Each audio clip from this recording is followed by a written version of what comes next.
Have you seen the bloodiest and most brutal gangs in America? Mass shootings, kidnappings, and full-fledged wars, all in the modern world? I'll tell you about the 10 deadliest gangs that still operate in the USA, and at the end, you'll see guys who accept new members only through a murder trial. Where is the police looking? Watch until the end. And let's start with the most famous American gang, which practically dominates the streets now. Salvatrucha, or MS-13, is considered one of the most powerful and dangerous street gangs, operating not only in the USA, but also in several Central American countries, including El Salvador, Mexico, and Guatemala. In 2012, the US government classified this group as the first international criminal organization in history. Do you understand the scale, huh? The origins of MS-13 go back to the early 1980s in Los Angeles, where they recruited members from Salvadoran immigrants, and then were joined by immigrants from Guatemala, Nicaragua, and Honduras. Embittered, hungry, and ready to take what's theirs by force, initially, the gang fended off competitors on its own. However, over time, they joined forces with Serenos. This criminal partnership significantly increased their influence and power. Today, MS-13 in the USA has formed 10,000 to 12,000 members, and the total number of members across America reaches 70,000. The gang is actively operating in at least 40 American cities, including states such as California, Washington, Texas, and many others. What do they engage in? MS-13's criminal activity covers a wide range of services, including drug trafficking, control of prostitution, extortion, business extortion, arms trafficking, murder, and organizing illegal immigration to the USA. The gang also performs various tasks for the Mexican mafia, strengthening its position as one of the most dangerous criminal groups in the region. You might ask, who's the main enemy of MS-13? The 18th Street Gang, also known as Barrio 18 or M18. This is another one of the largest and most influential street gangs in Los Angeles, whose presence is noticed in 120 American cities. Impressive, huh? The gang emerged in the 1960s and was originally formed by Mexicans and immigrants from Central America. Today, the number of members of this group in Los Angeles and its surrounding reaches 10,000, and according to some estimates, a total of up to 30,000 people are loyal to the gang. The main sources of income for M18 are street drug trafficking, business extortion, illegal immigration, document forgery, extortion, underground gambling, people kidnapping, and murder. Everything just like their competitors, so conflicts constantly arise. The FBI began closely monitoring the activities of this group back in the 1990s, but large-scale operations against gang members were launched only in the mid-2000s, leading to a series of significant raids. Despite the fact that MS-13 and M18 have a common ally in Laim, the Mexican cartel, bloody clashes between them have been going on for many years. But they also have a common enemy, the Aryan Brotherhood. Have you heard of them? Aryan Brotherhood, or Aryan Brotherhood, is one of the most well-known and ruthless prison gangs in the USA. Founded in 1964 as a racist group, over time it has evolved into a full-fledged criminal syndicate where money is currently a priority and ideology takes a backseat, although it fits perfectly into the fight against Latinos. This gang is responsible for approximately 20% of all murders committed in US federal prisons. Despite its racist ideology, the Aryan Brotherhood has contacts with the Mexican mafia and some Asian drug trafficking groups. However, according to information, the gang categorically avoids any interaction with African American organizations, considering them as their main enemies, especially the Black Guerrilla family. I'll tell you about them later. There, the racists are even harsher than among whites. Membership in the Aryan Brotherhood numbers more than 10,000. To join the gang, a white prisoner must commit a murder, preferably of a Black or Latino prisoner. Leaving the gang is practically impossible. Betrayal or attempt to leave are punished by death. The main activities of the Aryan Brotherhood include drug trafficking, contract and racially motivated killings, extortion, and arms trafficking. Former members of the gang who have been released from prison are required to maintain contact with those who remain behind bars, providing them with money, drugs, and other contraband. Have you seen the sea walk dance, which regular people better not dance? It was invented by guys from the Crips. That's how they step up in their neighborhood. This is one of the oldest and most well-known criminal alliances in the USA, founded in 1969 in Los Angeles by teenagers Raymond Washington and Stanley Williams. The gang started as a gathering of young African Americans wanting to protect their neighborhood from external threats, but eventually transformed into a widely known gang that is truly feared in the criminal world. Today, the number of Crips is estimated at around 40,000 people, and they're represented in various cities and states across America. This alliance consists of numerous autonomous gangs, which often wage internal wars, significantly complicating the structure and dynamics of relationships within the group. Crips are known for their long-standing feud with another African American group, the Bloods. What do Crips do? Like everyone else, murder, drug trafficking, robbery, theft, arms trafficking, document forgery, carjacking, and extortion. The initiation ritual into the gang consists of committing a crime or other actions to prove loyalty to the group. You have to get your hands dirty to be on par. Well, since we touched on the Bloods, who often engage in massacres with Crips, let me tell you a little more about them. This is an alliance of street gangs that formed in the early 1970s in the south-central Los Angeles area. This alliance, initially formed in response to the expanding influence and aggression of the Crips, united other street gangs into a more powerful structure to ensure self-defense and strengthen their positions. The main symbolism of the Bloods is the color red, which gang members wear as a sign of unity and a symbol of blood, emphasizing their readiness to defend their territory and interests. The ranks of the Bloods are predominantly African American, but over time, representatives of other ethnic groups, including Latinos and whites, have joined them. The total number of Alliance members is estimated at 15 to 20,000 people, and the criminal activities of the Bloods include drug trafficking, robberies, murders, and extortion, which are typical for such street gangs. Well, where would we be without car thefts?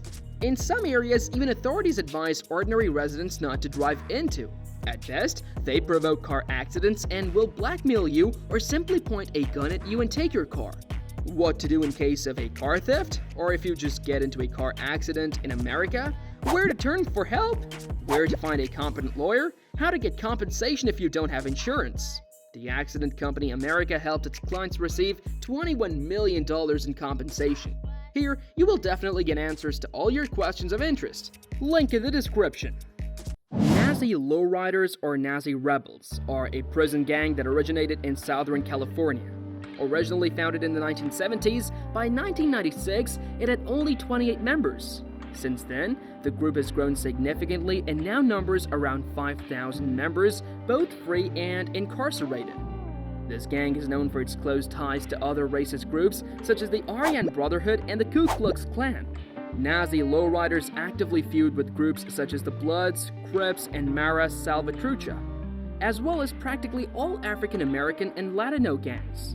Members of the Nazi Lowriders often demonstrate their affiliation through tattoos, including swastikas and SS symbols. One of the most common tattoos is the abbreviation of NLR, Nazi Lowriders, which is sometimes interpreted as no longer racist, so they translate it for the police.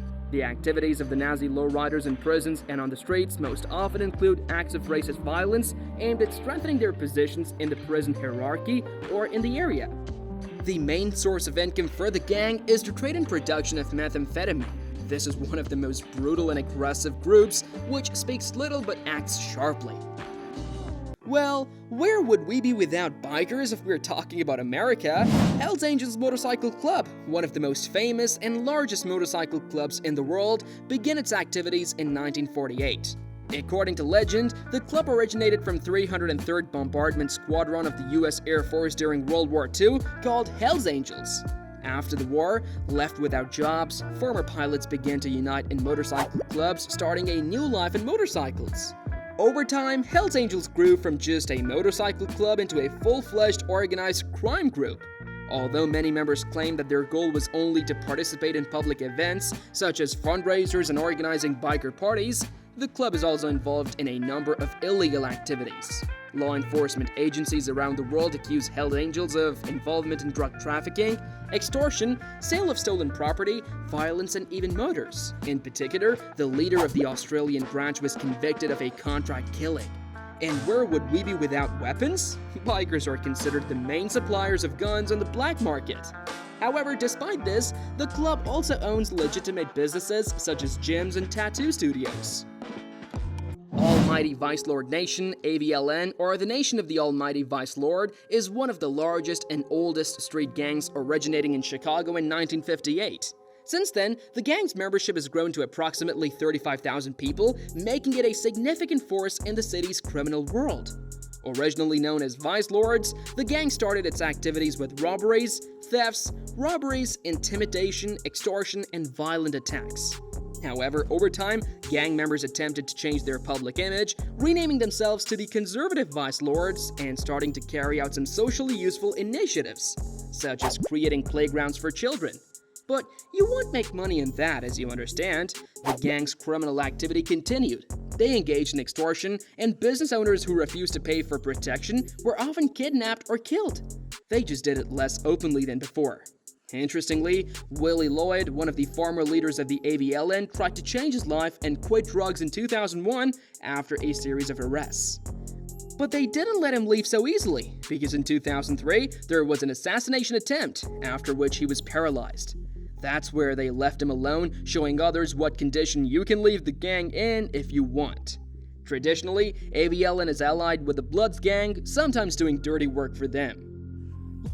Well, where would we be without the Latin Kings, also known as the Almighty Latin King Nation, or simply the Nation?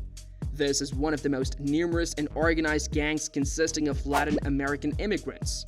The group originated in the mid-1960s in New York, Chicago, and Detroit, and was initially formed from young people from poor families in Puerto Rico and Mexico. Over time, the Latin Kings expanded their influence and included immigrants from other Latin American countries. The organization has its unique symbolism, including a flag depicting the flags of Puerto Rico and Mexico, a wreath of 5 arrows, and a crown. They even have a constitution regulating the activities of gang members, and the gang's traditional colors are yellow and black. The Latin Kings have become famous not only for their criminal activities, but also for their cultural influence. Their history and activities have become the subject of many books and movies. Their main activities include drug trafficking, extortion, arms trafficking, and murder with kidnappings. Despite the lack of a strict centralized management structure, the Latin Kings operate in 34 countries around the world, and their total membership reaches 100,000 people, with 25,000 of them in the United States. The Black Guerrilla family, also known as the Black Guerrilla family or the Black Vanguard, emerged in 1966 in California prisons. This is one of the most brutal gangs, even among those I've talked about today. Initially, this group was created to protect the interests of African Americans in prisons and to fight discrimination from prison administration and other inmates. The gang's emblem, depicting crossed machetes and a rifle or shotgun with the abbreviation BGF, symbolizes their readiness for armed struggle. The main enemies of the Black Guerrilla family are the Mexican Mafia, which also has significant influence in California prisons. The Mexican Mafia was formed in the late 1950s and has since grown to 30,000 members who strictly obey central leadership. Members of this group take a lifelong oath and are obligated to act in the gang's interests, hiding its existence from outsiders. Outside prison, BGF members engage in various types of criminal activities, including drug trafficking, extortion, murder, and other serious crimes. For particularly brutal tasks, they sometimes turn to the Aryan Brotherhood, known for its cruelty and efficiency in committing violent acts. Which sounds paradoxical, but once again underscores the sellout of the Aryan Brothers. But the most severe aspect of BGF is the initiation ritual. One must commit a murder in the gang's interest to prove their loyalty and readiness to defend the interests of others. But considering that the gang is mostly based in prisons, there's hardly an issue with that. And that's all. These were the most brutal American gangs that still exist today. Be careful, because crime isn't going anywhere, and thanks for watching. Subscribe to the channel. I'll be very grateful.